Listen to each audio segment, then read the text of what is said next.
need to say it I for think candidates. that's, I think we're good to go. Was Councillor Nicholson attending tonight? Is Maureen coming? Haven't heard from her. Maureen's not with you, eh, David, with a broken bicycle too? No, I thought that she would be there. Yeah. But no, I haven't talked to her today. Okay. There she Speak up to is! Maureen and she shall appear. I'm Corum, is that what? No. No, just missed. Just missed, yeah. Yeah. And you might not recognize him, but David is this little black box. Oh, David, you've lost weight. Hi, David. Hi, Maureen. So, time to start. Oh, yeah, hello. So, first item of business is the agenda. A movement to approve the agenda. And we have two late documents, two late items. Yep. So it would be a 6.2 C and D. Okay. One is from a member of the public regarding the conservation development policy, Yeah. and the other one is from the chair regarding the conservation development policy. You guys should have those. Okay. Thank you. David, I'm sorry, I don't have a digital copy. I can send you right now, David.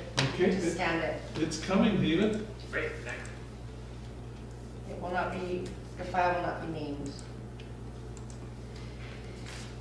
And just a note, I did revise it digitally, but it looks like the wrong set of minutes. Sorry, this is a different committee minutes. The APC minutes are in this printed package, but it's been corrected on the digital version and for those of you who weren't here. All right. So, any more additions? Shall we have a motion to approve? Jeff, They were just saying that's, Jeff, vote in favor? Favor? the printed one wasn't accurate. Seems to be correct. The printed one is, you said there was any APC minutes, but I think this is correct. Really? I wasn't here, so I don't know whether. No, the printed has the APC in it, but the online is correct. Okay, so we've passed the approve the minutes, The agenda. agenda, sorry, and how about the minutes? Any comments about the minutes? I think I had one. Let me just refresh myself here.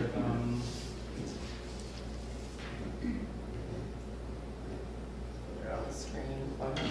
You've got your own screen. Under the discussion about the conservation development plan, Yep. they're on page, it's unnumbered, but it indicates that the chair provided comments for committee discussion. Yep. That doesn't refer to yours though, actually. Those were actually, I think it does. Oh, no, that was Mark's. those were marks. He's the chair of Parks and Trails, so that would have been a mistake. Thank you.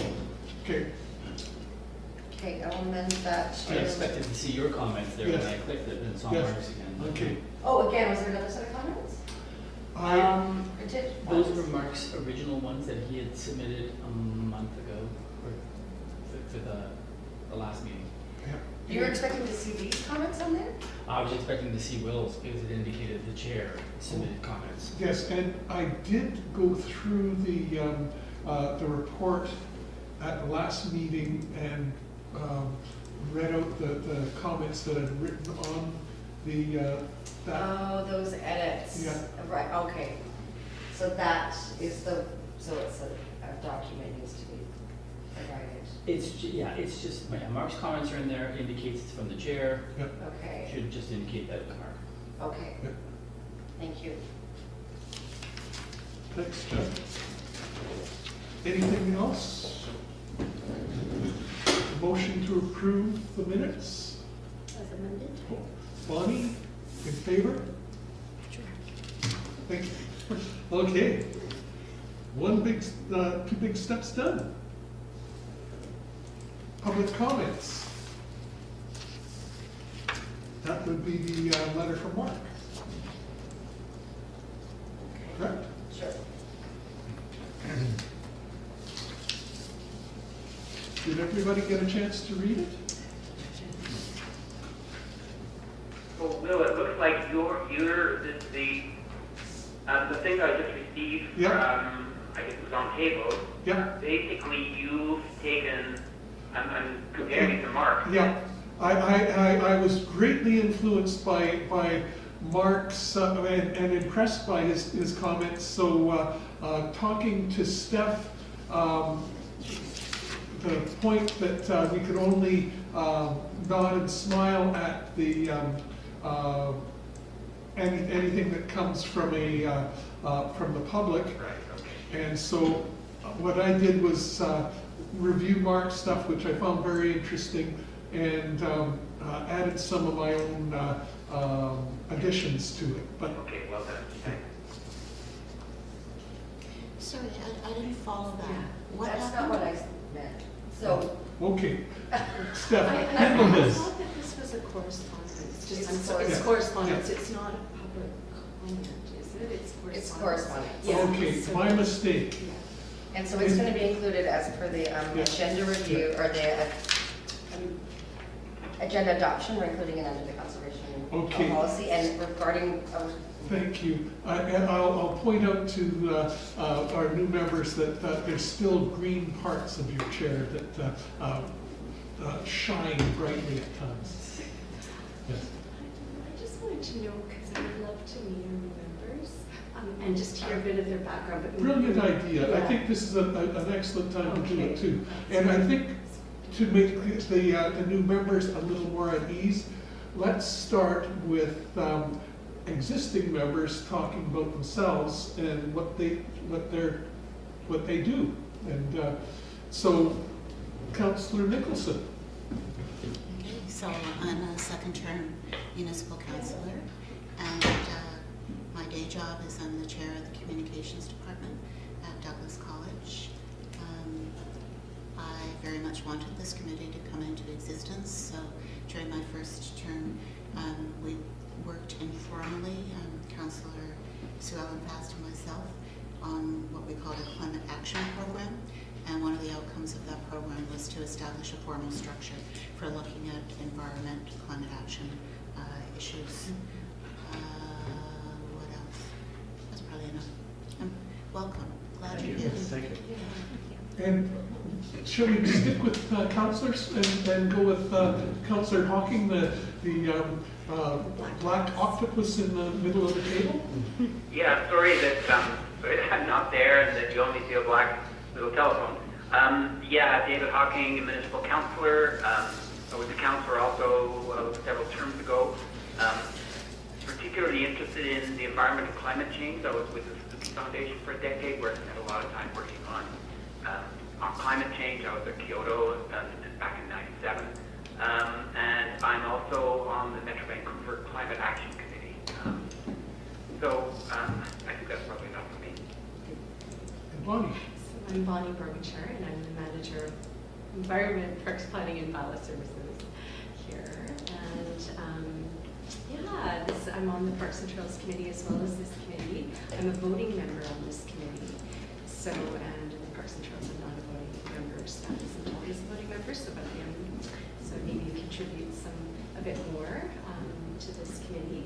I'm an EP, which is my specialties are in policy and legislation and community public awareness and education. I just spent 3 days being certified to a riparian areas regulation course. Actually, it's RAPR now. It's not RAR anymore. It's RAPR. It's riparian areas protection regulation now. That's much more cool. It is. It's a RAPR. It's a RAPR. So that was really intensive. I wrote an exam today. Had to get 80%. I did that same class in April. Congratulations. Yeah, it's really good. There's a lot of subtle changes, and I think they're good changes to the regulation. And I work on the energy and emissions plan, our community energy and emissions plan. We have one. And maybe if you want to get up to speed, I can supply you with, well, we do have a page with all on our website with all of our environmental plans and information. So we'll be doing an update of that plan early next year.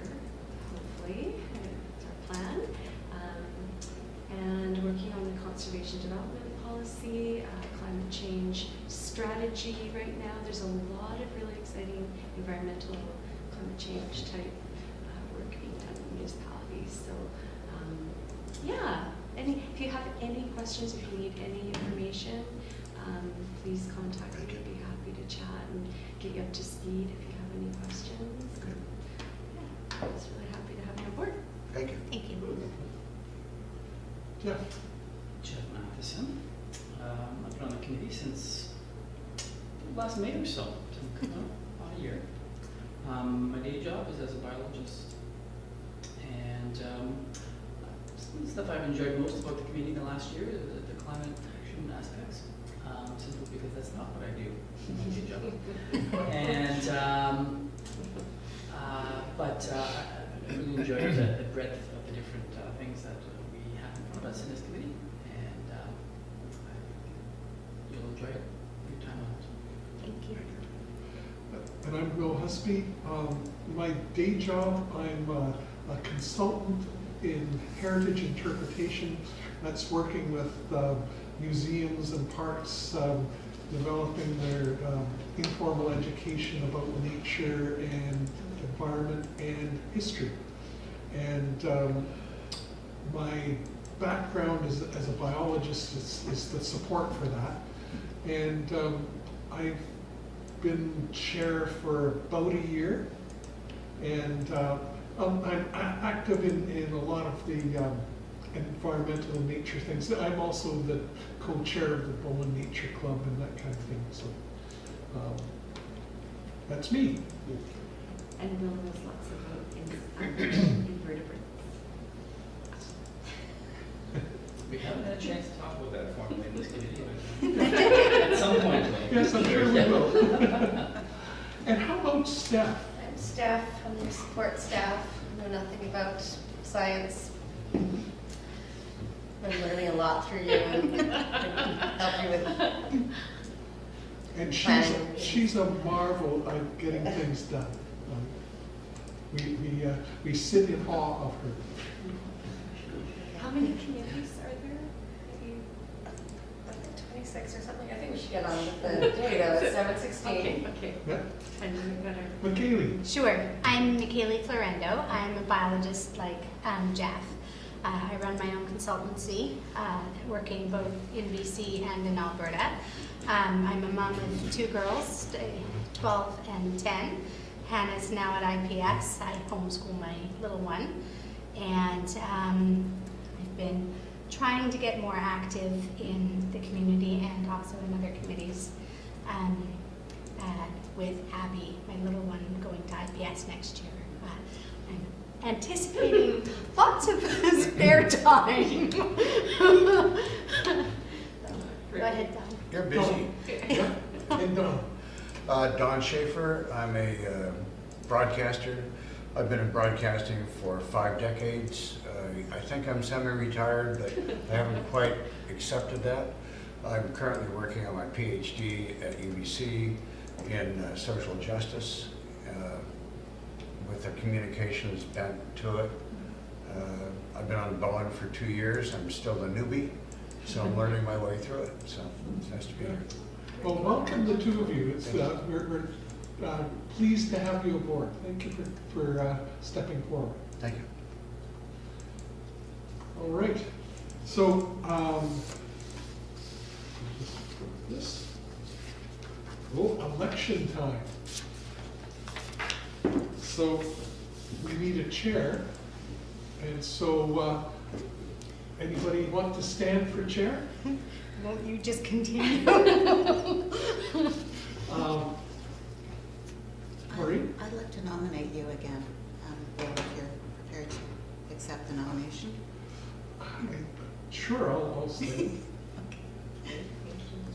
But we cannot have an election, so Can be by there- information. this is like the penguins on the ice floe. One penguin's jumped in. That's enough. That's good, yeah. Okay, so I guess we've got that by acclamation. Mm-hmm. We can vote. Shall we vote? Oh, let's do it. In favor of Just for the Bill thrill. Busby as chair? Looks like it's carried. Now the next one is not as easy, folks, because our past vice chair is no longer with us. And so we need a penguin to step forward, or the There's other. only one penguin. I think that's right, yeah. Jeff, would you? I've already taken I it. would be happy to stand. Thank you, Jeff. Yes, that's right, yeah. All in favor of Jeff as co-chair? Yeah, sure, yeah. David, I'm sorry, have you voted on these two? I was also going to nominate Jeff, so this is all easy. All right. And you're okay with me as chair? Absolutely, Will. Okay. One of the things that comes up when one of us is not present except in telephone presence is we often overlook that person for input. So I'm going to try, if you notice that I'm missing that, please step forward and say, what about the phone? In my duty as vice chair, I shall do that. Thank you, Jeff. Well done. Annual schedule. We have been in this past year, we were doing every Thursday of the month, first Thursday of the month at 7. I understand that there might be some difficulties for new members, is that? It's a problem for me because I don't get out of school until 5:30 on Thursdays. I know I won't make it. I mean, I will be late. Yeah, Is Wednesday a better day? Wednesday's fine. how is And that's only Wednesday? until May. so- Yeah, but let's make it easy. If Wednesday suits everybody, let's go with Wednesday. Councillor Hocking, is that okay for you? You know, You've got- Wednesday's fine with me. I think the APC What if- was grabbing some Wednesdays last night, right, Steph? Yeah, I'm just looking up, do you remember, I'm just looking up the draft minutes, which, my Wednesday it was? Was it the third Wednesday? I think it was third Wednesday, yeah. Okay. So. I Sorry, like I'm- first So we're hoping- Wednesdays because you can't forget that. You know, it's Wednesday at 4 is what we're hoping for, 7. or 7? 7. Because I know you were pushing for 4 earlier. It's all about you. Yeah. I'll just have both kids with me, Yeah. because that's convenient. And Donna, you will? No, I can't do Yeah, that. so I don't 7 get out on of Saturday, class on till- Wednesdays. Yeah, I don't get out of class till 3, so. Okay. And that would be harder for Maureen and, It depends. I'm not teaching on Wednesdays. Yeah. I don't have meetings, yeah. except for the metro meetings. It would be great if we could avoid a council week, though, because Yes. we end up having late Monday So or you're second and Tuesday. fourth, right? We're second and So fourth. let's try for first. First Yeah. Yeah, Wednesday. is that- And time,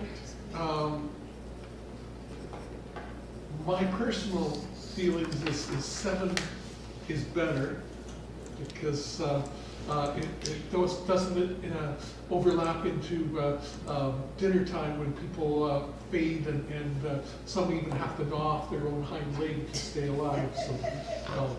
Could we do 7:15? Would that be possible?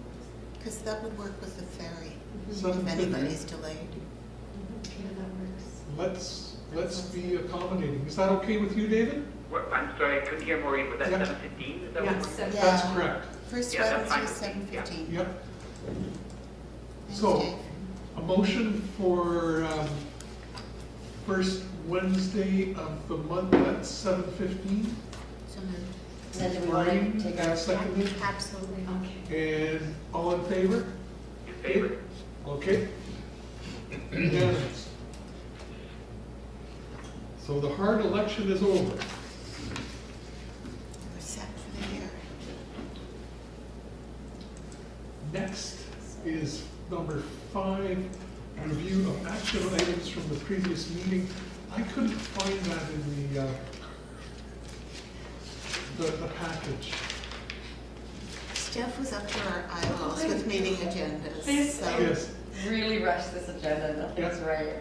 well, So, oh, the idea, sometimes that happens when you look through the minutes, when the minutes are wrong. So nice to meet you. this is very, Really like this. this is This- anomalous. this- I have seen you in action in that side of things, I can only imagine. This is not an issue. We can pass on to the next, I don't think anything will, Oh. What? There were no actions.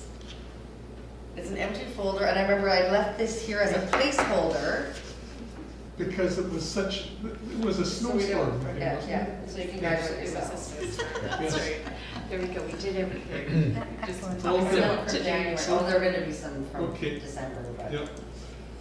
So, move to 6.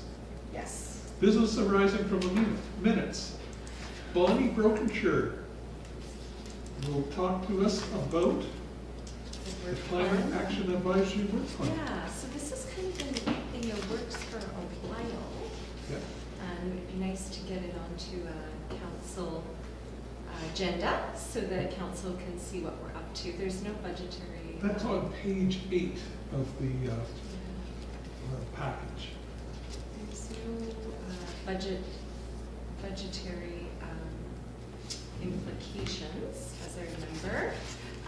But if people just want to browse through that, I mean, I could go through it, but as a group, we looked at it a couple of times.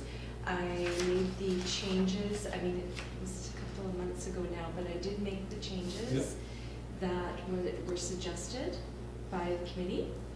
And there's a lot of education this year. And continuing on and with initiatives that started last year, carrying over those that did not get completed last year.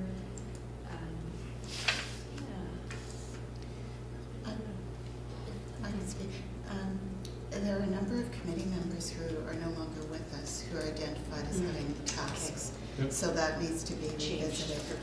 And with the climate conversations, we've ordinarily had a wee bit of money for that. I mean, even if it's $1,000, Okay, sure. just for incidental stuff. Yeah, and that's something that I do have within, well, that would be, would that, I mean, it could come from operating budget, but then do you think that's, I just don't know, because I didn't put any allotment in for that. I'm wondering if that could be strategic initiative as well, money, budget? So I could ask about that. It could also come from CARA funding. We receive a rebate from the province from a program called the Climate Action Revenue Incentive Program. It's generally $4,000 to $5,000 a year, and we've used that to fund. So That would be, yeah. that's a potential source of fund if we don't get it from strategic priorities. Wonderful, wonderful, good. That's great. And then the Bowen in transition Yes, I'll videos, adjust we'll need that. to talk about that as well. So I can do that, I can make those changes. If there's more, just let me know and I can make them. And then I could submit for council agenda. So I can make the changes to the committee members that are no longer with us. And that are going to transition bits and adjust accordingly and mention some of the budget implications just with the climate action or the climate talks. Now, would it be useful to ask our 2 new members to contact you if they, in looking through this, if they see an action item that they would like to be a member on? That's very clever. I like the way you do that. Sit on my hands, sit on my hands. We're all penguins. Yes. And I'm doing this just,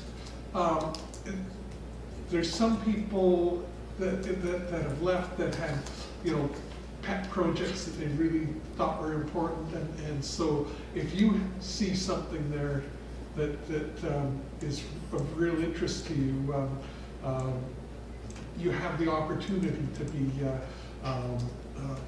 to volunteer for that. Otherwise, Bonnie might just put your name down to something No, else. I will. Yeah. That's Yeah. right. No, Yeah. no. Give them a Find grace them a period place. of a month anyway. Yeah. You're going to be redoing this. When are you hoping to do that? So if there is something Yeah. we're excited about doing, we can let you know by. Sure, within the next 2 weeks, and then I could get it on to March or, yeah, something like that. Within the next 2 weeks, Kaylee, that would be great. Okay. Yeah, And, yeah. and the way to contact you is your email out. I know how to Yeah, get you, ahold of you, you. you, yeah, there you go. Good, Yeah. good.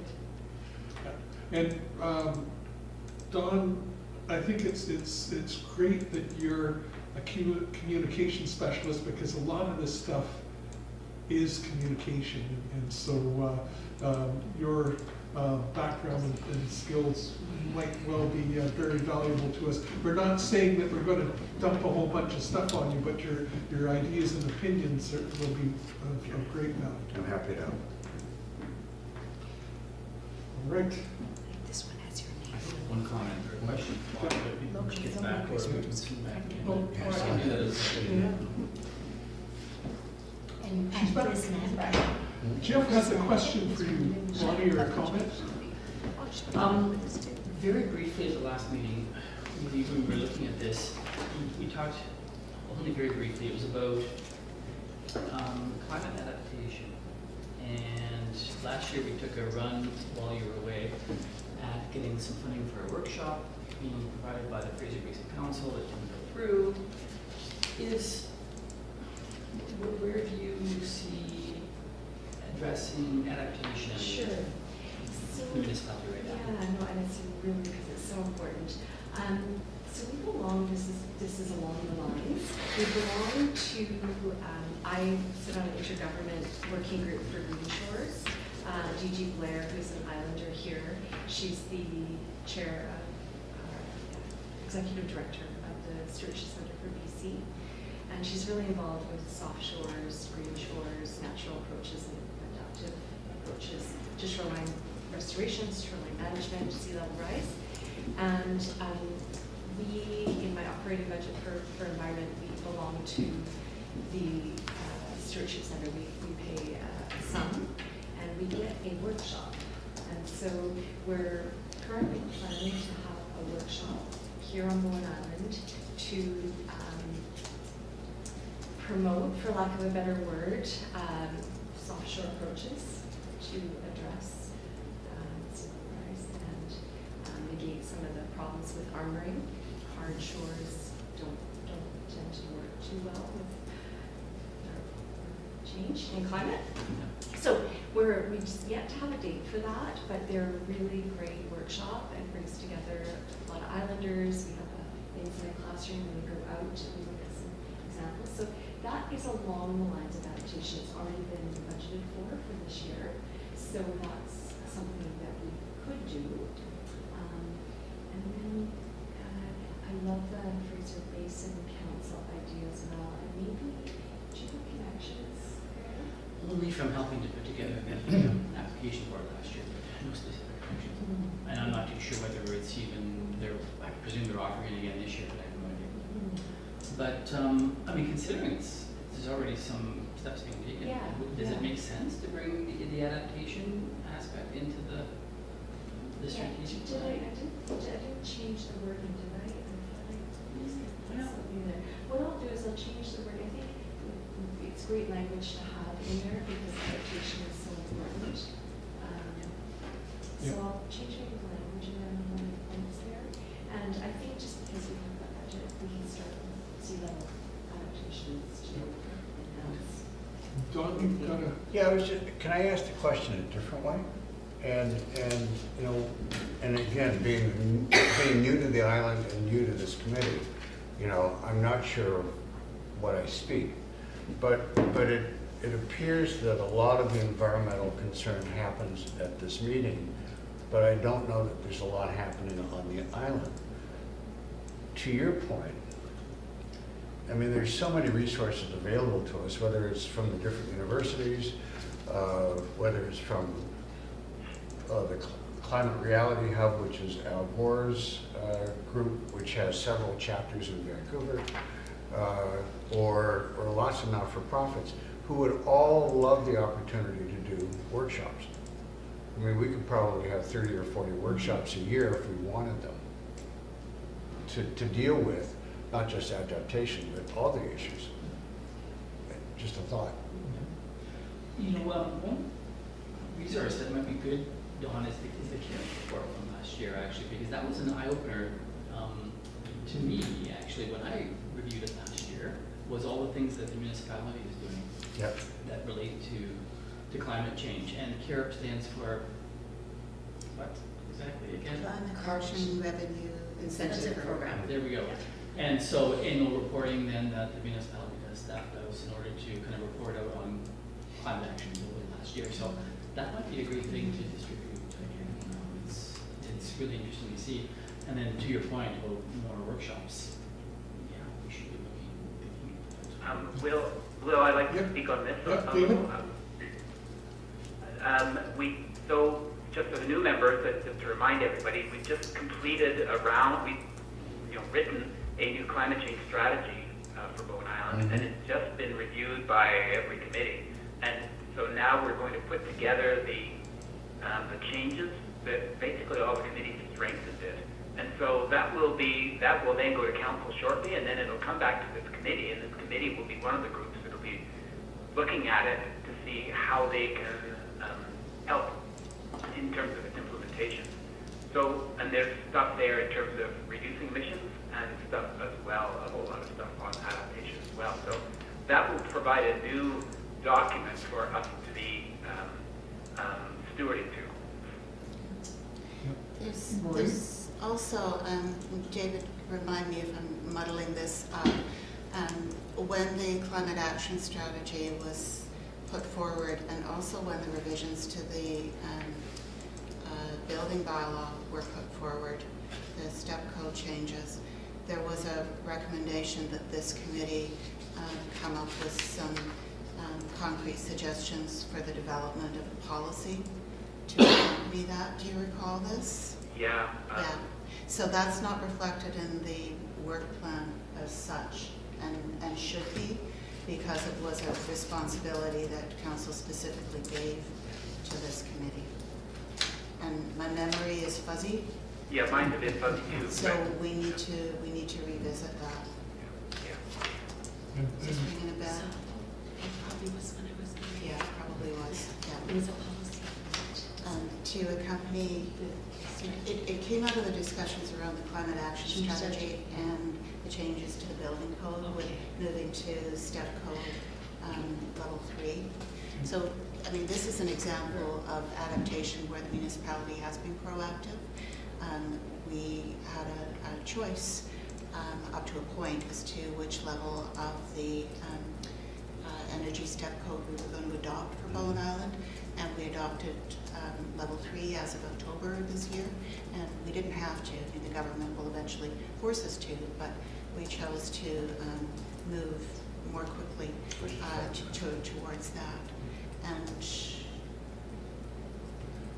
again, maybe David and I can take a look and just refresh our memories about what specifically we were advised to do. I don't think there's a resolution as such, but it was just, we need a policy, and as this all moves through, at the end of it, we should have our strategy, but also the accompanying policy. And so that's an action item, you and David will talk to Bonnie about, Yeah, please.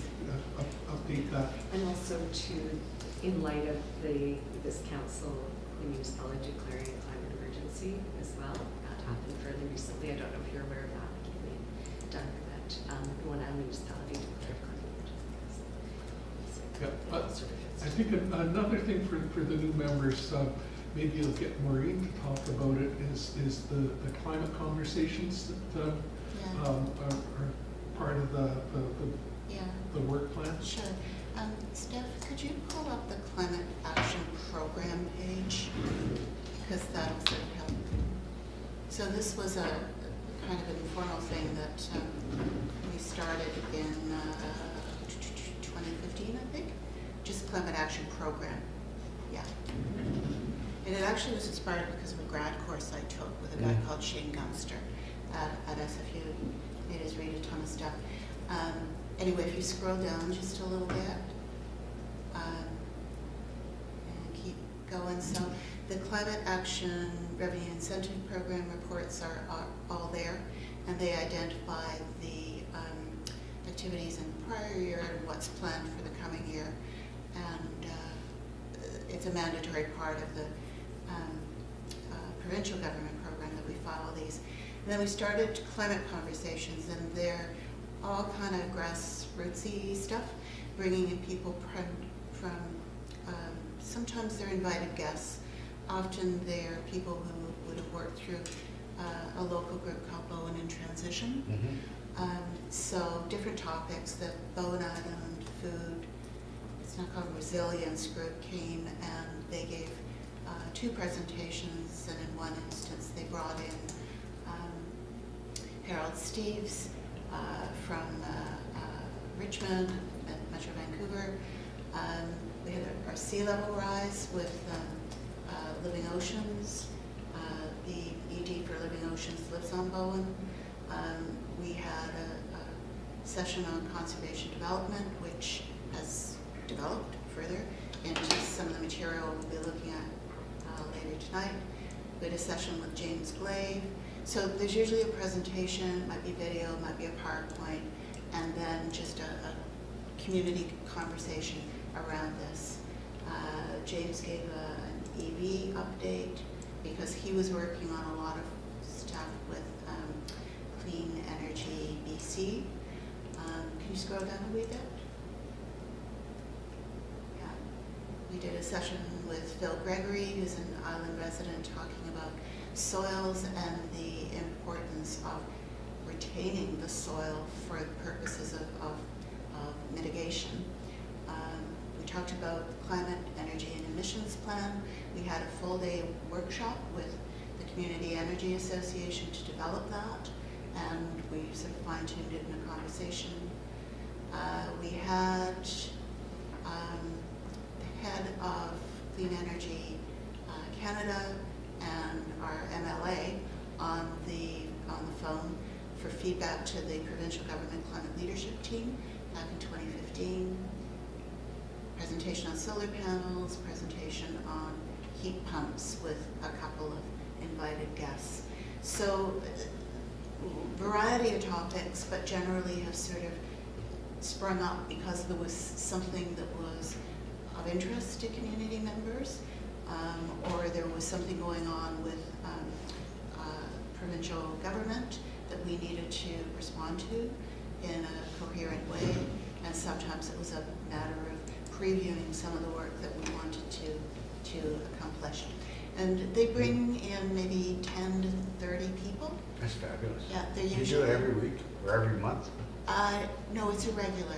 Okay. We do it when there's a topic Okay. that That's can fabulous. move forward. Wow. And so, if new members have ideas Yeah. of good climate conversations and/or presenters, please bring them forward. So it's dead easy. I mean, we use this space, or we use the Cove Commons. Sometimes we video record it. People are just invited to come if they're interested.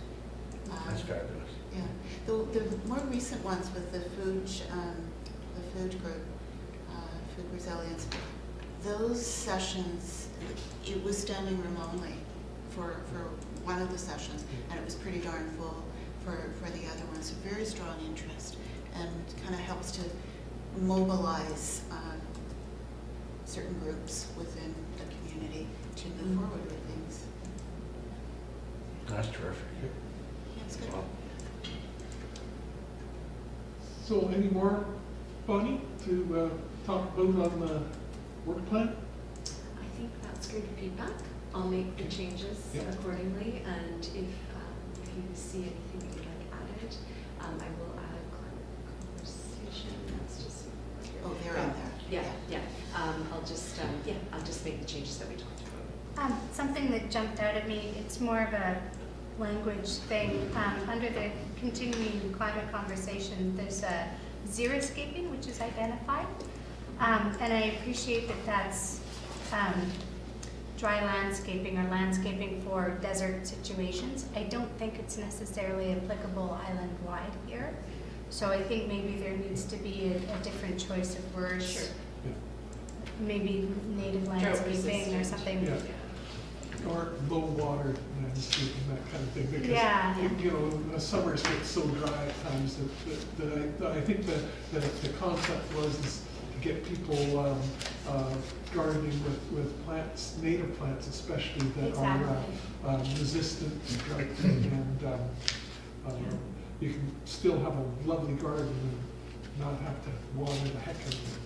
That's right. Yeah. Great, thank Yeah. you. I'll make that change too. See, you're already Yeah, in you're there. in there. This is great. So I guess the next one is 6.2. That's you, David.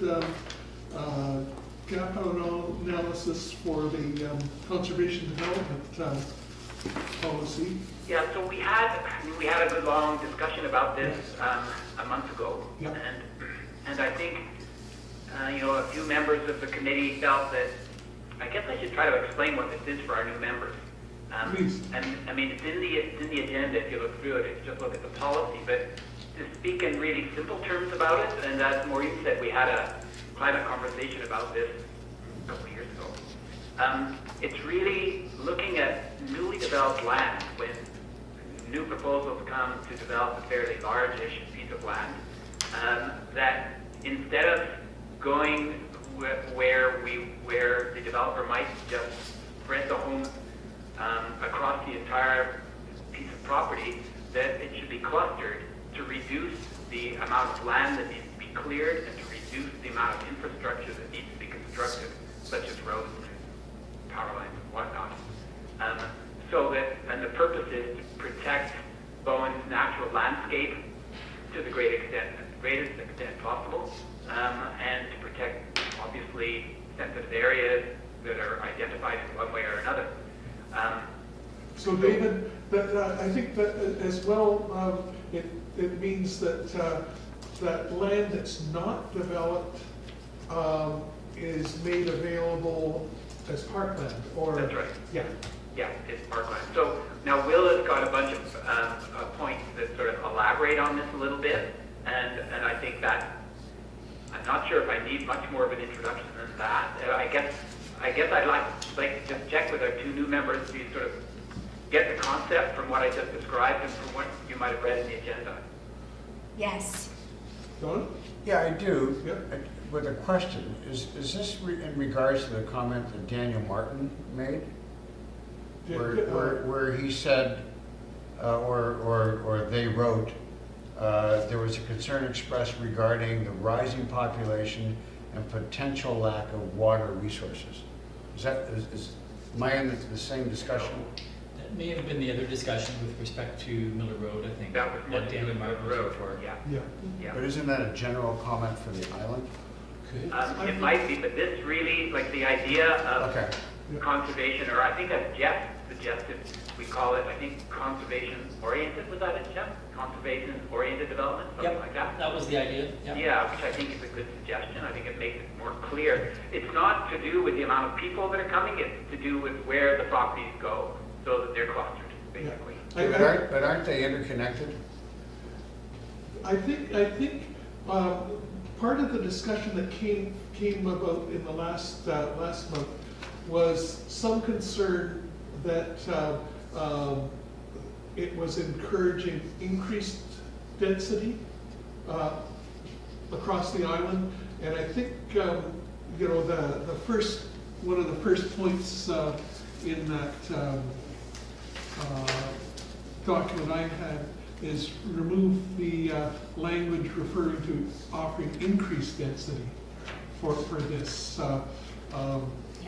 I think that's my thoughts on this is that the idea of saying to a developer, the community prefers this clustered development and setting aside parkland, and you'd probably be looked at more favorably.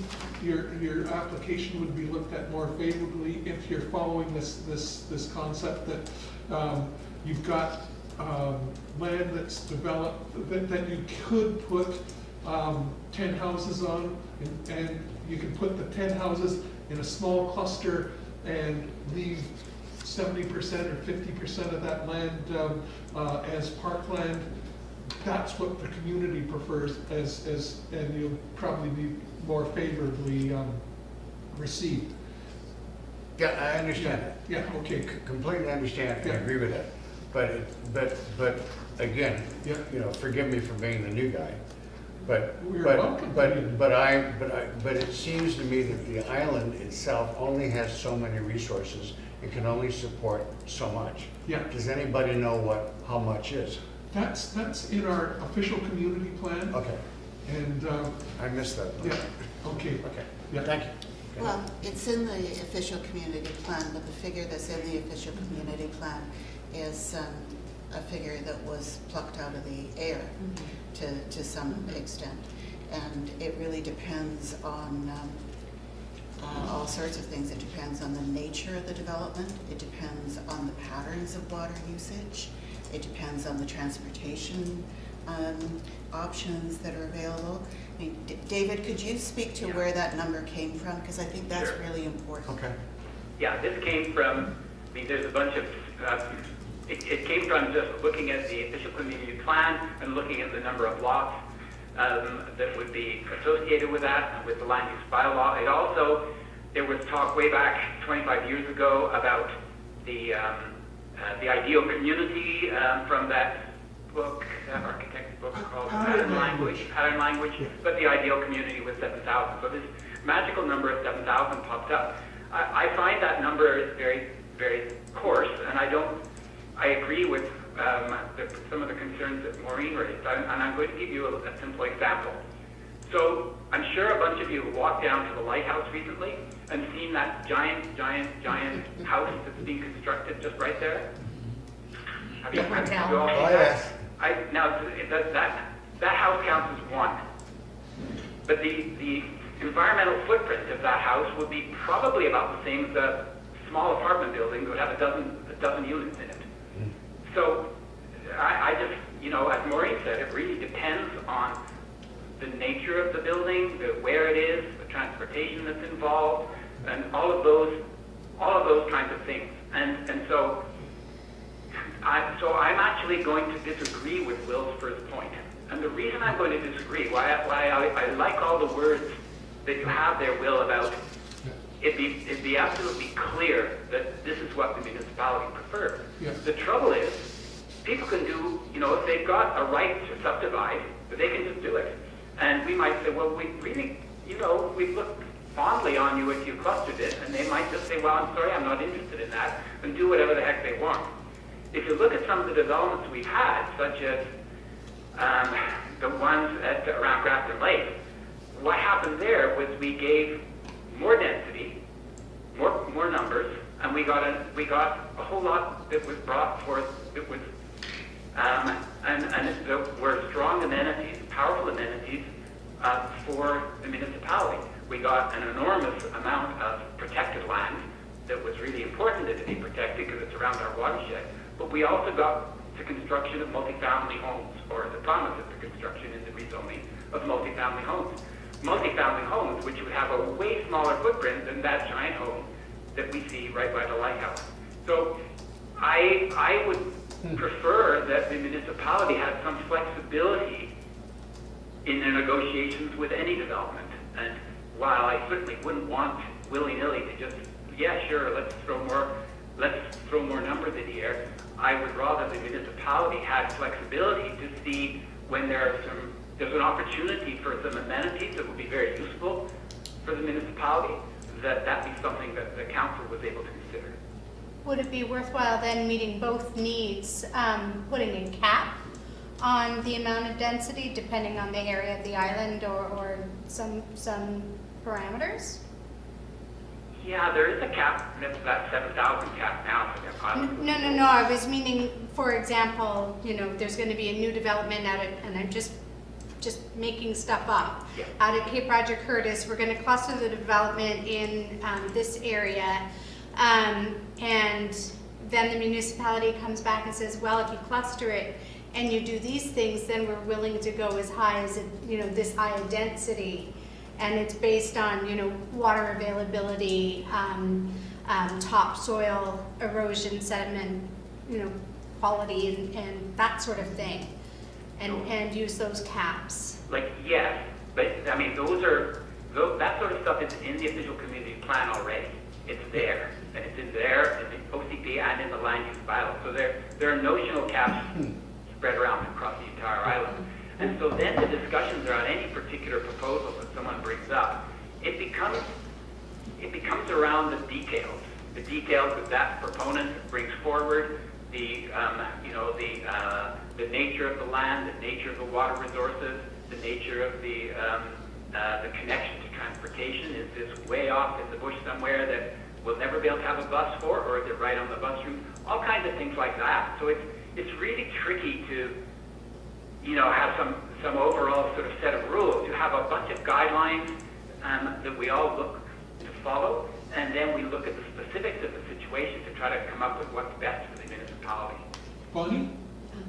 Just to go along what you were saying, Kelly, I'd like to see something, and I don't know where it fits, but sort of like, clustering is great idea, but to get some, have some other language about green infrastructure, that sort of thing, if it's about conservation. So almost like having some reward for density if there is these sort of assets as well, because I don't think there's strong language about green infrastructure, putting in, that, because that sort of thing has to be planned ahead of time.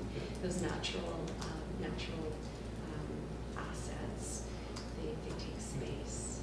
Yeah, I think further down in this thing I've handed out, I talk about the need to be thinking in a big picture. The concern some of us have expressed is that if it's only looked at property by property development, we could end up having all these tiny little isolated parts that have lost most of their ecological integrity because they're little islands that are not connected. So that the idea being that if a developer's saying, I want to develop this property, we would say, well, here's our greenway strategy, and you're right beside Crippen Park. If you dedicate land that's adjacent to the park as parkland, that's going to increase the ecological integrity of that chunk of land because it's going to be protected and it'll be a bigger chunk of land, instead of put it on the other side and have that new parkland isolated from the other natural areas. It loses a lot of its ecological value. I really agree with that point, Will, and I think your points number 2, 3, 4, and 5, I mean, I've just read them quickly, but they all speak to what you're just saying, and I agree with them. Yeah. The other overall concern I have is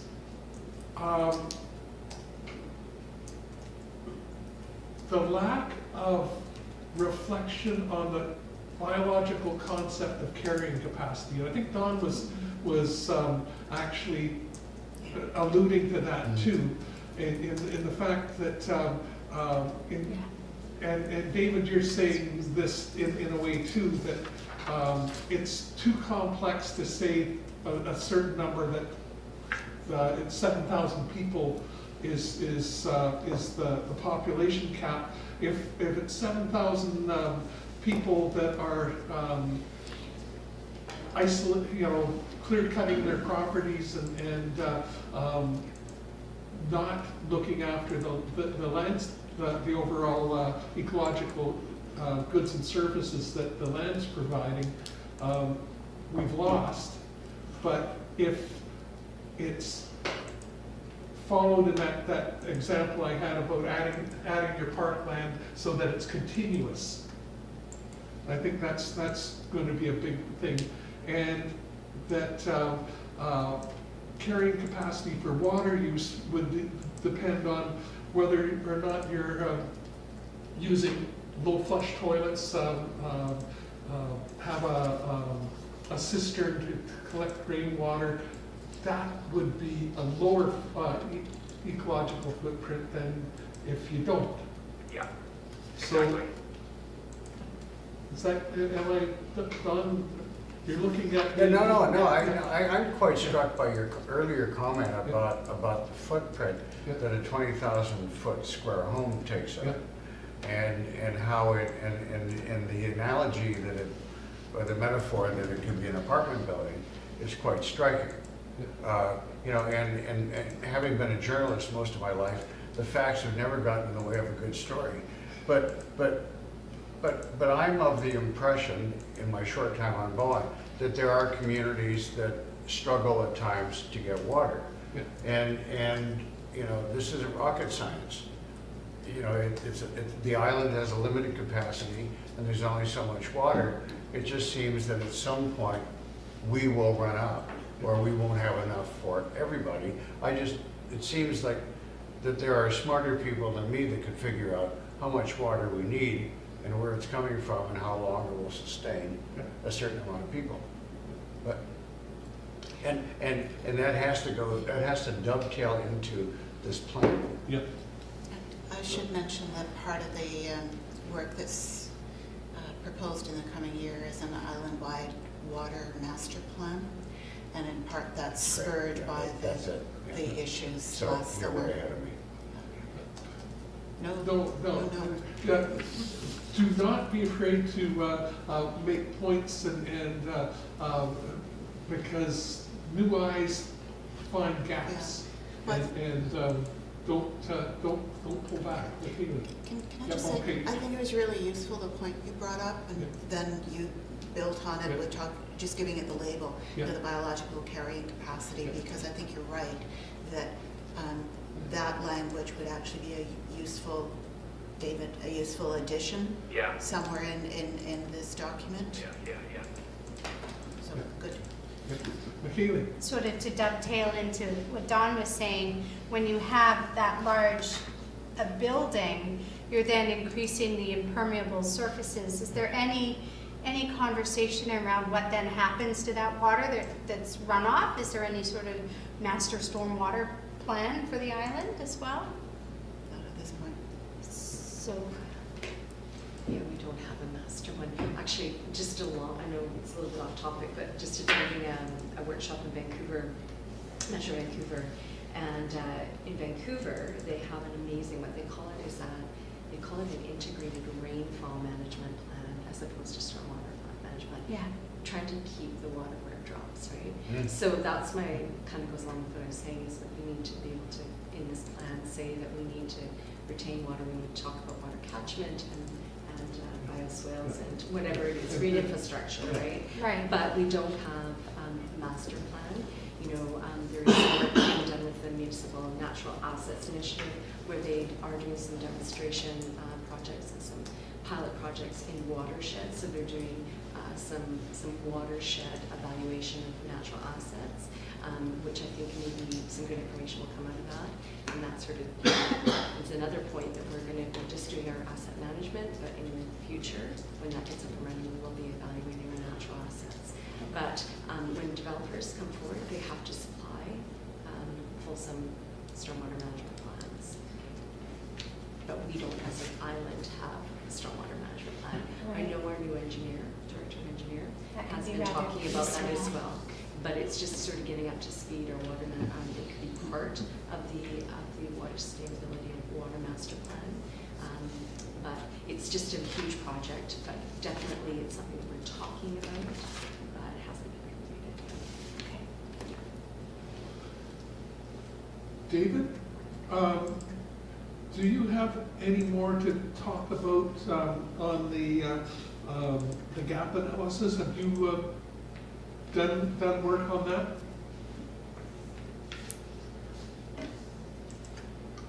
Have we lost you, David? Sorry, I put myself on mute.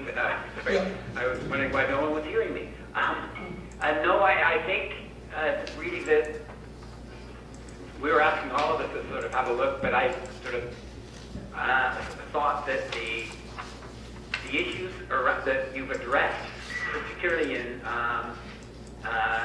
2, 3, and 4, are the gaps. Is that okay? How do we protect the land? How do we make sure it's protected? And how do we make sure that we're encouraging connection rather than just haphazard chunks of land to be protected? So, what's the timeline on this, David? It went to Parks and Trails a couple of nights ago. Mhm. I'm not sure Steph can say what other committees it's going to. So really, I think what would be best here is to probably Steph's really good at capturing the recommendations that you would suggest to add, and you could pull from the notes that you sent, Will, and then that would go back to staff, to Daniel particularly, to then turn that into policy. And then it will go back to council. Okay. Yeah, it's been to you guys already, Finance, Parks and Trails, and then it will be at BIMTAC next Wednesday. Oh yeah, that's right. third. That's right, BIMTAC, yeah. But I think it's time. And it was developed within APC, so it's gone to And planning. it went to, economic development. Kit, for the new members, anytime we do an alphabet name that we Sorry? and anytime we do an alphabet name, BIMTAC, for example, Yeah. we say the full name just so that they have a. We'll I catch know up. that one. Transportation and Yeah, Advisory Committee. I should just add a little bit here, is that it was, so the APC, the Advisory Planning Commission, which this came out of, they were also had a discussion last night about a particular rezoning proposal. And although this hasn't yet been passed by council, they used the spirit of conservation development to make a recommendation towards additional clustering in this proposal that's before us right now. So it's moving through the various committees. Michaela, you were. Yeah, I'm hesitating, I'm trying to find an opportunity. Yeah.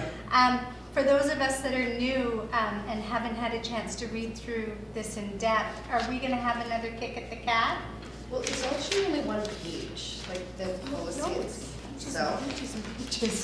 The report is quite long, but then the policy we discovered last night is actually page 12. And that's it. So it's page 25 of your package. Sorry, page 25 of your. The rest But of I'm the sure, package. But do we have, as new people, an opportunity to provide feedback on this, or are we looking for answers to finalize this with council in the next council meeting? Yeah, that's why I was Well, the next asking council about the meeting. timeline. Yeah.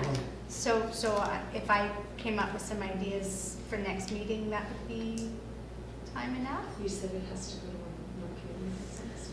Yeah, you guys can do, okay. Yeah. So, Yeah, because Daniel has to consolidate, Daniel Martin, our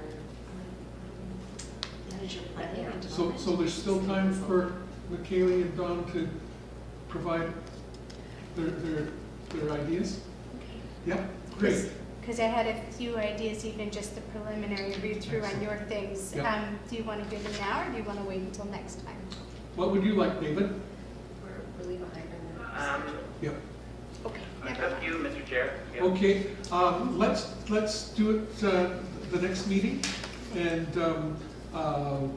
that will give you more time too to ruminate and come up with even more good suggestions. So, Okay. okay. Okay, well, you guys need to make a recommendation next time. That'll be our third time. Yep. Promise.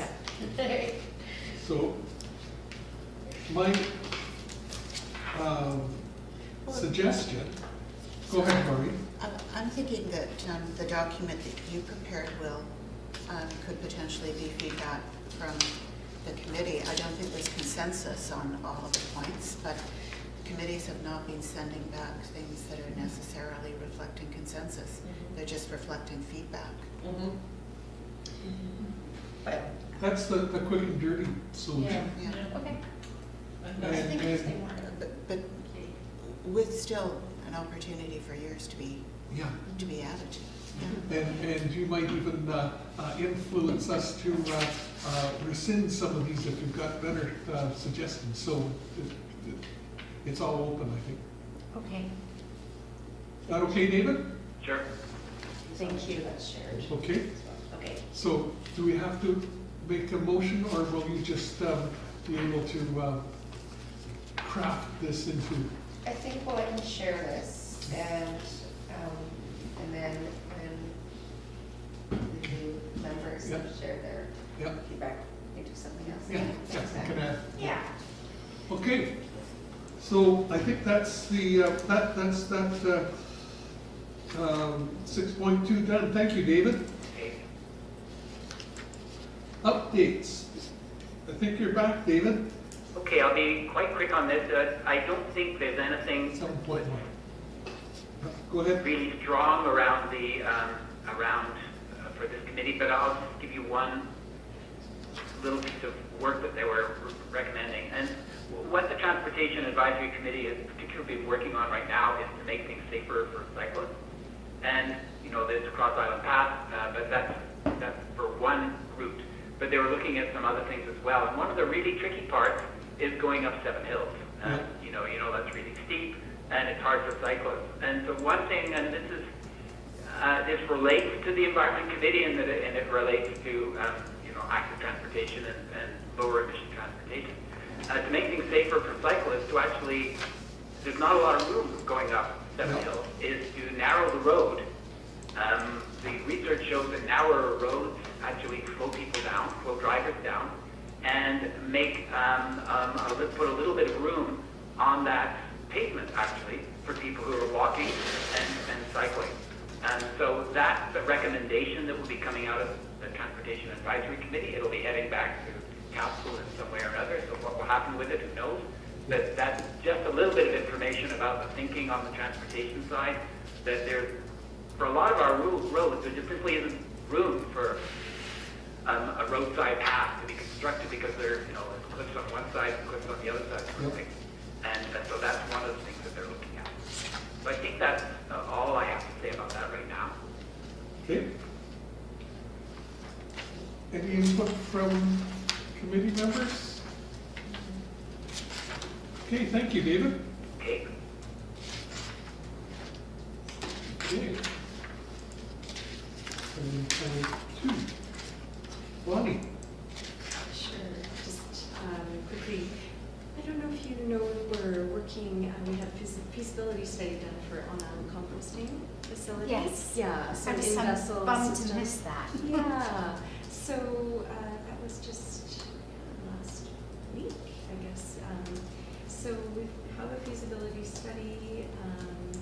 We're going to be going out to the community for input and looking at some grant opportunities.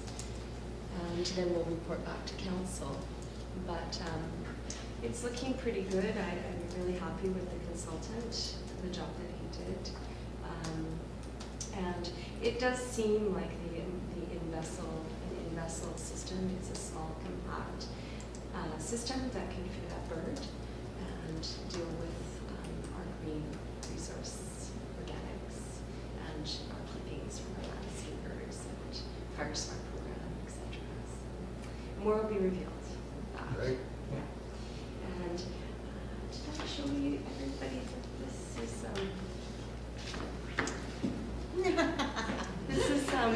this is our froggy. So she's a Pacific forest frog, tree frog.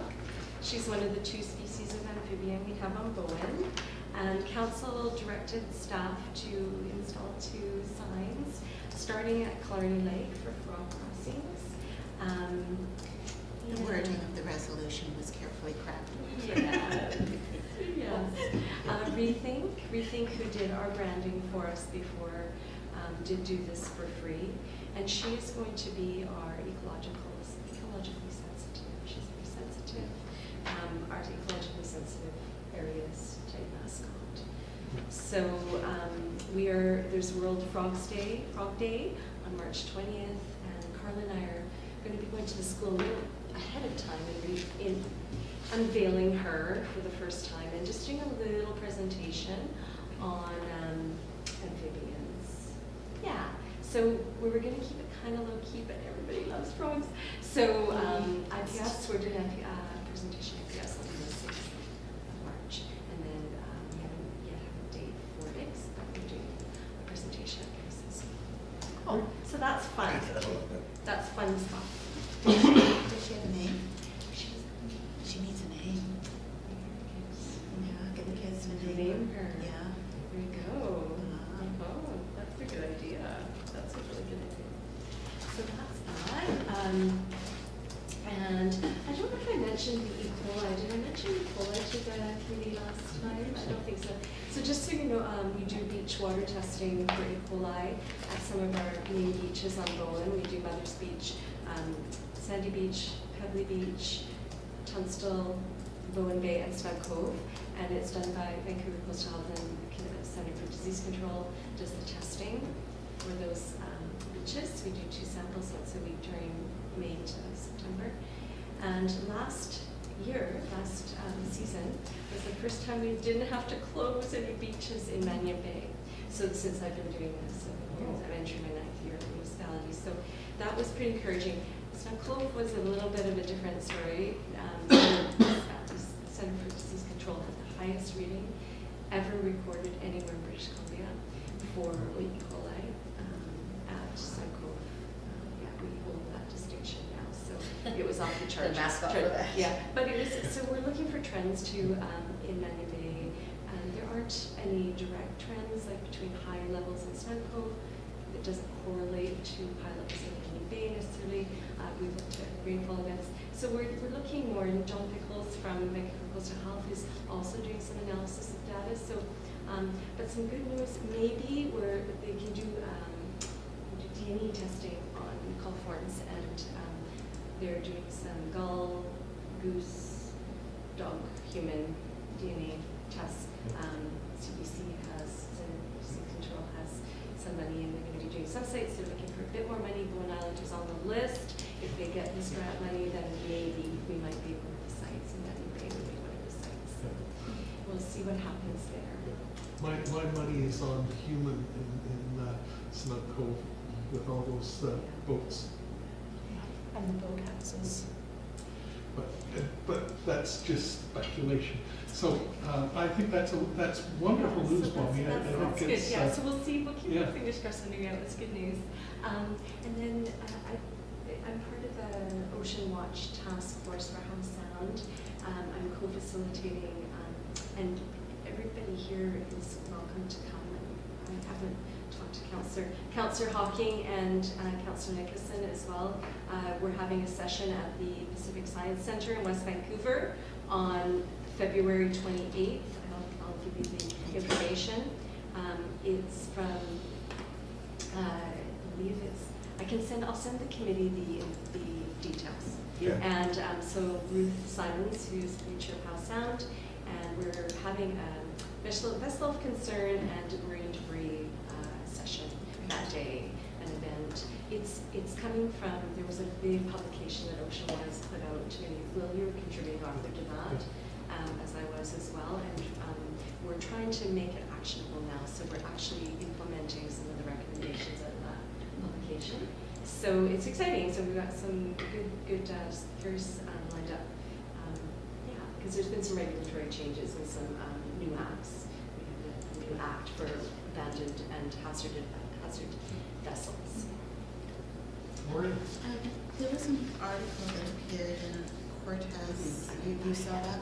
It's sort of a history of the derelict boats, and it goes a long way, I think, to explain why we're in the situation we're in. Have you seen this? No, I haven't. Okay, I'll send it to the committee. Yeah, it'd be great to see.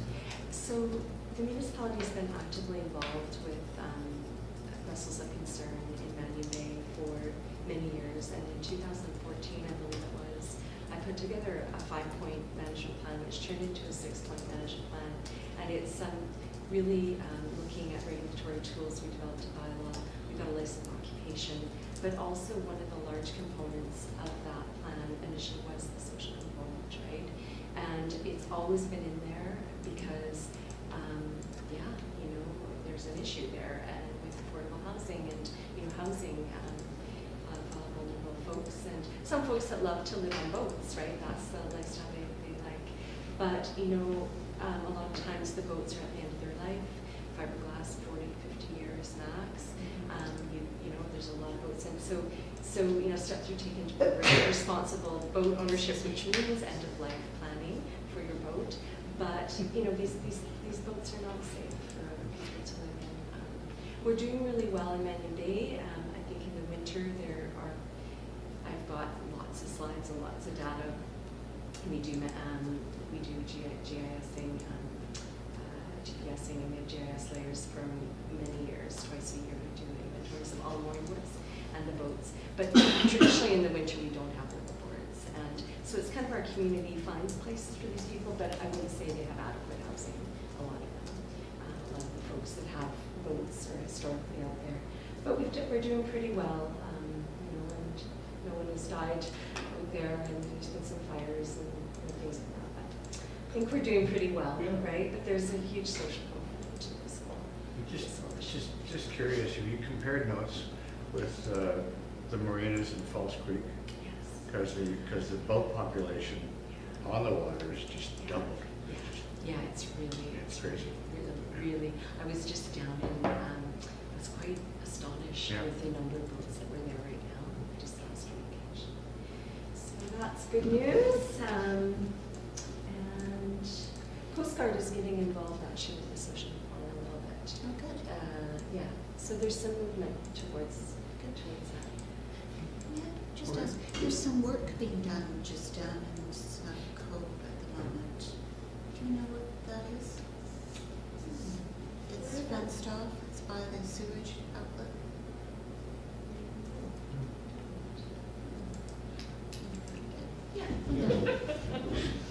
Is there a sewage outlet in Snug Cove? I believe so. No. Comes down through Crippen Park and then goes out, I think it's 600 meters from the cove. Might explain the E. coli issue. It's over into the channel, isn't it? We've considered that one too. There's lots of Jeff? I think that the outlet is out into the channel, is it Yeah. right? But it could Could have a pull leak. back too. Yeah. So, Kaylee, were you? No, Yeah. I'm good. and just climate action strategy, conservation development policy, and then I'm gonna see if we can get Will Burrows. He's the head of the BC Used Oil Management Association. I'm gonna see if he can come and talk to us next meeting, hopefully next meeting or the meeting after. He's proposing a little used oil setup here on Bowen. I think it lays in the burden, and not only does containers. Oh, it is. Okay, Yeah. sorry. Thanks. Sorry. So that's it for my updates, and I'll speak to that in a minute. Yeah. What kind of oil? All little jugs or from the gas station, from the automotive, spent oil from oil changes. Yeah. And it's just a neat little covered there's some photos in Yeah, the those council photos are agenda. quite encouraging. Yeah. And some money comes back, a couple few hundred dollars per year can come back to the community. So it's Okay. a really good program. Yeah. Subcommittee updates? So I can do this one, Yeah. Will, and I'll ask Bonnie to help me. Yeah. So remember last time we all had a look at the video that was Bowen in Transition had prepared, Yeah. and then a list of other videos, and we wanted a more, I guess, fulsome review process Yeah. for other ones going forward, and talking about getting some sort of storyboards and so on. So Bonnie and I had a chat with them about this, and they kind of came back with some ideas, but in the end decided that to produce really professional videos is really too difficult for the kind of budget that they had. Remember, it was a tiny budget of, what, $2,000, is that right, Maureen? Yeah, $2,000. No, it was 2,000. Yeah, to produce a whole bunch of them. So they decided to give us the money back and not produce these videos, that it was going to be sort of too difficult to produce really high quality short videos. So that was unfortunate, but that was the result of those discussions. Bonnie, any thoughts to add? Yeah, I think, we did talk about it as a committee, and, we relayed the committee's points back to Bonny and transition. And I just really want to highlight that, they're doing great work, and they're, volunteers that have big lives. And so, yeah, I think just maybe, the quality that the committee wanted was not something that they felt that they could produce. And yeah, so the money is coming back. And I know Mary Beth said that, this committee, she was pretty confident that we could find some good use for the money. But one thing I think that it would be respectful for us to give them some funds for the work that they did do. I totally agree. Yeah, Maureen? Yeah, I've actually had that conversation with the acting CEO and suggested that a $500 kill fee would be appropriate, given that they did top-level planning for the full series, and then did do the editing on one of the productions. I think that's totally reasonable. I was going to bring that up. Do we need to do a motion? I turn that over to Steph. Steph looks doubtful. Yeah. I think you've already talked to. I've talked to the CFO. CEO, and he did not suggest that a motion would be required. Okay. Just in the minutes, we support the. Well, Do you want that as an action item for me to ensure that happens? That'd be great. Yes, Thank you. Is that okay with the new members? Yes. Okay. All right.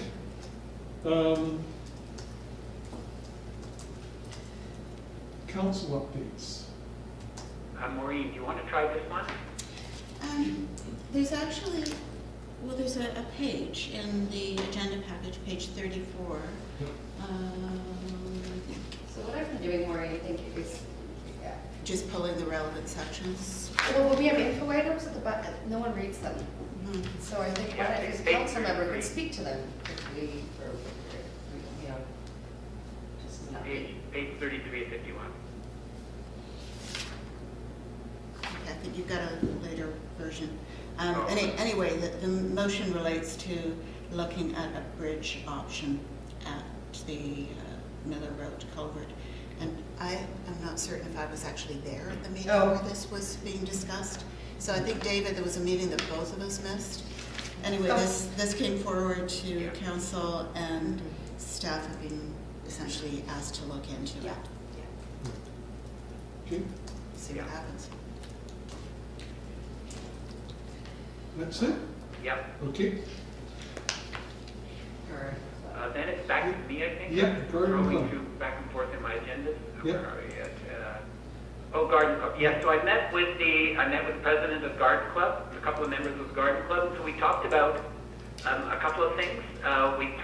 They have these, meetings, monthly meetings, where they bring in speakers. And so the two issues that I thought would be useful and that related to the points that we were making earlier and that were actually talked about earlier in this meeting was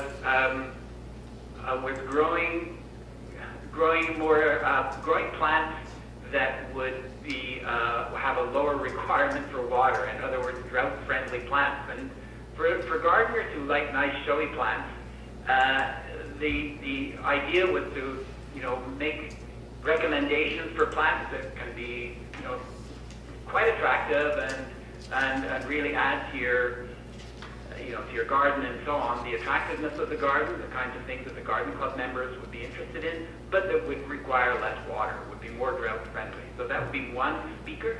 The other speaker would be, from one of these companies that are really good at the material that that waters your garden really efficiently. Those little tiny sprinklers and so on, and the various drip approaches. Yep. And so to get a speaker from someone, such as Lee Valley or whatever, who would come in and give a presentation around the kinds of materials that they have, equipment that they have, that allows people to water their gardens with the maximum efficiency, the least amount of water. So those are the two presentations that they thought they would dig into and try to find speakers for, so that we were basically encouraging our gardeners to use less water, to build gardens that would use less water, both in terms of the plants and the equipment. Yep. Great. Any comments, discussion? Well, I'm wondering if somebody from Queensland Polytechnic might be useful. Yep. They've got the Institute for Sustainable Horticulture, and they've done a number of studies recently. Well, that sounds good. If you could send me a link, I'll send it to them. Okey-doke. Another option is a biologist that specializes in restoration planning. Great. Sure. If you have a link or any suggestions, that would be great, and I will forward them. Okay, So we just say restoration. planning.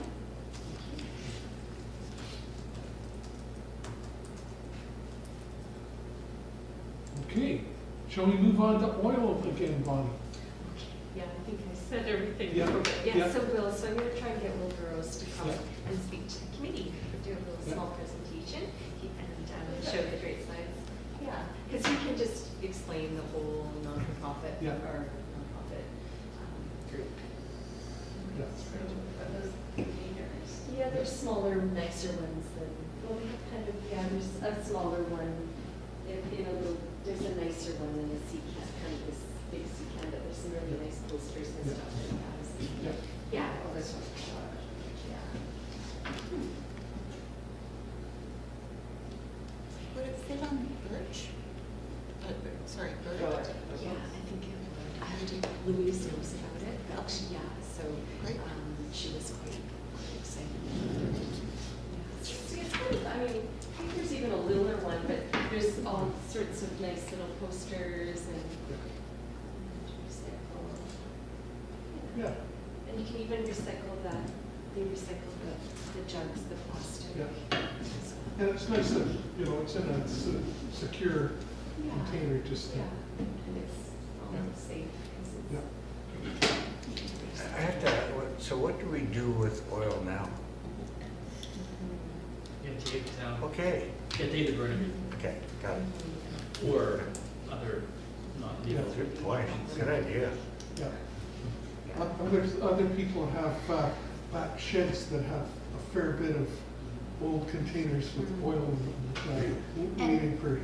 Once that container's full, what's the plan Yeah, then? they come, and that's part of the process, is they come and they Get it. take it, they get it, and I'm not sure what they I think they do with re-refine that. it. They do something like it's not going dumping it, they're not dumping it, they're using it, reusing it somehow. Yeah, so they take care of all of that, and we get money, so they're obviously selling it to, I think because the community gets a percentage back. So with the Terminal Creek going through there, there's enough oil in there to actually cause quite a spill. So with Bird, they'll need to carry oil spill Yeah, equipment on site. Yeah, it's super, and we'll talk And be about the safety. trained on Yeah. that too. Yeah, yeah, for sure. That's great. Good point. Is this Roundup annual something? Roundup information is provided? Yeah. Do you want to talk about community Roundup, or that's just? More background info. Yeah, I'm gonna get into Committee context members. next time to speak to everything, so it's just. Yeah. That's for any of us that are keeners that really want to know. Yeah. Yeah. Thank you. So I guess the last one is the BC Ferries LNG article that it was in the National Observer. I sent a link around, and basically it's saying that LNG ferries are not the magic solution that some are pushing. That in actual fact, with the leakage of methane that's coming from the entire cycle of mining and transport of the natural gas, and then even the motors that they're using on the ferries are leaking methane, and that methane is 85 times nastier as a greenhouse gas than carbon dioxide, and that the equation that's being used to say that natural gas is a better fuel than fuel oil is looking at the carbon emissions after when it's burned compared to diesel. And so it's basically showing that it's not the solution we need for reducing greenhouse gases. And it points out that the Norwegians are electrifying their fleet with success. It's not as some LNG proponents say, it's not electric motors in ferry boats is not a complex, dangerous technology. And so basically, when we're dealing with BC ferries, I think that the idea that we want an electric ferry is the core message. I agree. David, do you have anything to add? Yeah, well, I just had to unmute myself. Yep. Yeah, this is a good article. Some of the issues, part that I like the best in the article, about halfway through it, Yep. where it says, and where it talks about envisioning the whole system. What about passenger ferries, electric ferries, different routes, ferries integrated into other forms of transportation? How do we get from A to B with the lowest emissions possible? And this is sort of something I've been saying in my conversations with BC Ferries for a long time, and when we had a conversation with the provincial government and BCN, is they would, to do a proper system, a proper integrated system, they need to put more money into buses, but buses are a lot cheaper than big ships. Yeah. And the stuff on LNG, I mean, the leakage, the federal government has a program to address leakage. Fugitive emissions in the LNG, in the natural gas production process. Yep. So, some of that is being dealt with in other ways. Yep. I was surprised to hear about the leakage from these particular motors. I didn't know anything about that. Yeah. I mean, there's no question that when you burn natural gas, it's CH4. There's only one little bit of carbon with 4 hydrogens, so there's way less carbon dioxide that's produced than when you burn diesel. But if there's, the fugitive emissions are a problem. I think what we should do is just send this article a link to the Transportation Advisory Committee and to the Ferry Advisory Committee. This isn't new stuff for both of those, but it gives them another push to say, we got to keep making this call. Oh yes, and I guess I'll say one other thing. When the BC Ferries came and gave a presentation to council about their new plan for the terminal at Horseshoe Bay, I said to the fellow that I was very disappointed because it was just another car-oriented giant terminal. While they were cleaning up the passenger area for buses, making it a little fancier and nicer looking, it was going to be even further away from the boarding Oh, goodness. zone. So mind you, they're going to have moving sidewalks like in airports and stuff like that. But nevertheless, I'm sure they would still have the 10-minute rule. And since probably nobody who does any of this planning ever takes buses and tries to then catch a ferry somewhere, they're unaware of how really difficult it is, and that they actually need to make buses priority rather than cars priority if they want to make a terminal that for the the century that we're heading into. So they're not going to do that, and it's really unfortunate. Yeah, excellent point, David. All right, any more discussion? Just to note that we have an invitation extended to Mark Collins to come and meet with us in general on ferry issues, but also in particular around the refit.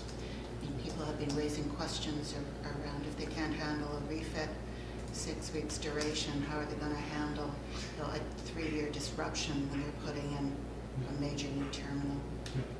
Yeah. And I will say, back when I've been involved with the ferry committee and this and that, met with Mark Collins quite a bit, and he's a reasonable person, and he actually, I think, improved the ability for us to communicate with these ferries a whole lot when he was here. So, he's a good person to chat with, and that, mind you, he's the CEO, so he has answers that we don't like, but it's a useful conversation. Well, his position on electric ferries for Bowen is that we're a ferry-dependent community, and we probably don't want to be the guinea pig until they've sorted out some of the problems that could potentially arise with a new electric ferry. And the earliest estimate, I think, was something like, correct me if I'm wrong, David, is it something like 2040? Yeah, something like that. And in 2035, they were going to. The plan was to give us the Island Sky, or whatever that one's called, that goes up to Powell River. And so, yeah, I mean, who knows? They really haven't been pushed hard enough by the provincial government to deal with the climate change issues. They're moving late and moving slowly. At least they are moving, at least they are talking, but they got a lot of work to do. Why is it so easy for Washington State to do it and not BC? I can speak a bit about that. Washington State, so I was at a conference where Washington State gave a presentation, and it sounded great. When I dug into the details, it wasn't as great as it sounded. So I think they're probably going to have their teething problems as well, but they do seem to be pushing harder than BC ferries, yes. But they do have electric ferries. I don't think so. Yeah, they're in the water. Okay, I'm unaware of that. They just recently put them in the water, so. Okay. But, I mean, at least they're pushing forward, and they're not investing in LNG, which is a contradiction. Yeah, and Norway has a bunch already in action, and are looking at being totally electric. I'm just pulling this off the top of my head, but within 10 years. So, Did you? My understanding, talking to people like Jay Mather, is that BC Hydro is really dragging its feet here as well. yeah, they're glacial too. All right, so, I think we have one comment here. yeah, Um, I'm sorry. I was reflecting on, and I believe it was Maureen that posted the newspaper article to the Bowen Island Everything Else about hybrid ferries that were starting or planned They're for. in Victoria right now. I was just there last week, and they're in the harbor, 2 of them, but they're not. I don't know what the capacity is. They're not huge. They looked really similar to with the ramps and Yeah, everything. I can't remember what the capacity They're is. very slick looking. They were there. It says here that Washington is making the transition Not in the water. to electric ferries, so it doesn't appear that they're in the water yet. Because even a hybrid ferry would be better than LNG. Absolutely. It's, what is it? It's hybrid, LNG, I mean, yeah. electric. Yeah, that's what they're proposing for ours, is hybrid LNG electric, that's correct. That's Yeah. so disheartening. And apparently, this article says that the hybrids are diesel electric, LNG electric. And so, it's not, you know, there's no system yet that, in the BC Ferries fleet that is electric only. So, that makes the hybrid less angelic, but, and I just came across that Norway is adding 60 electric ferries to its fleet over the next 3 years. So again, that technology is in existence, and They might be downsizing in 3 years. We could buy one. yeah. But also it's interesting in Norway, a huge proportion of Norway's cars are electric. Yeah. Norway's way ahead Yeah. in the whole electrification of transportation compared to us. Yeah. Okay, we actually are making it. That's a good thing you got reelected. There we go. So we've been very successful in finishing before 9, and I think we've done it again. So next meeting will be First Wednesday First of Wednesday. March, so, Oh, that's soon. yeah. oh, that's really soon. First That's Wednesday. okay, because you gotta get the conservation. That's right. That's your punishment. Yeah, quicker that's true. Yeah. Okay, well, thank you, everyone. I'm glad to have